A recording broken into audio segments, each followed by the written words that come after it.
We're going to talk about fear, about what it is, about how you manage it, and how you can turn it into action.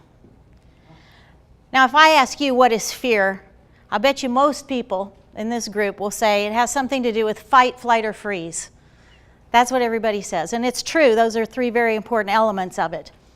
Those are all physiological responses to fear, however, and there's a lot more to it. There's psychological aspects of it. So we're going to talk about that. We're going to talk about what happens to your body when you feel fear, and then what happens mentally and how you can manage it. So what happens to your body when there's a sudden stimulus introduced or danger is present is you get what we call a fear spike, and it's a sudden jolt like that. Physiologically, our reptilian brain kicks into gear, and remember, that's what is all about survival. So that reptilian brain kicks into gear and it changes our heart rate and our temperature. But also, we have a psychological component to fear, which is pretty funny because when you think about it, everybody thinks about the physical, but fear is largely mental. Fear is all about what you think about things. It's about your beliefs and your assumptions. So we all hold them, and we may not know that we hold them until we're faced with something where it gets triggered.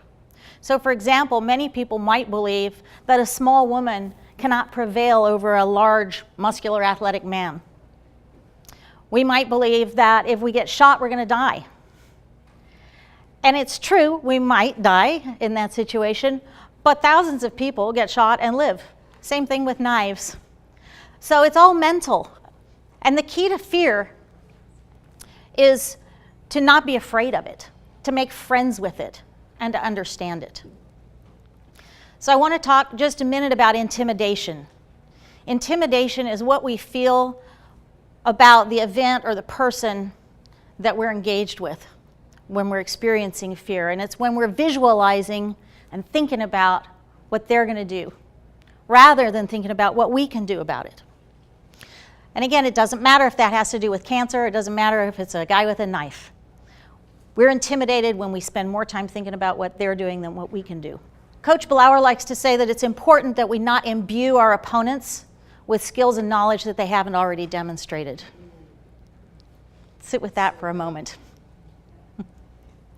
So say we've gotten the fear spike, and we get into what I call the fear loop. And for most people, that's the state of, this can't be happening. Why is this happening? Oh no, this can't be happening. How do you get out of that? Well, first you have to accept that it's happening. It is.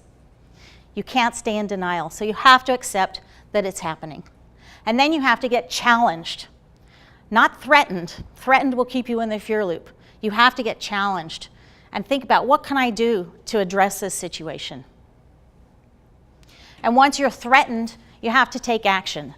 And this is key. You actually only need to come up with one step, because the brain's a remarkable thing. You give it one thing to do and it starts generating the next solution and the next solution and the next solution. So that one step is really potent. And the thing is, it changes the dynamics of what's going on in the situation that you're in. And so you have to adapt. And you may get into the fear loop again, and then you have to accept that, and you have to get challenged again and think of something else to do, and you keep going and you keep going until you resolve the situation.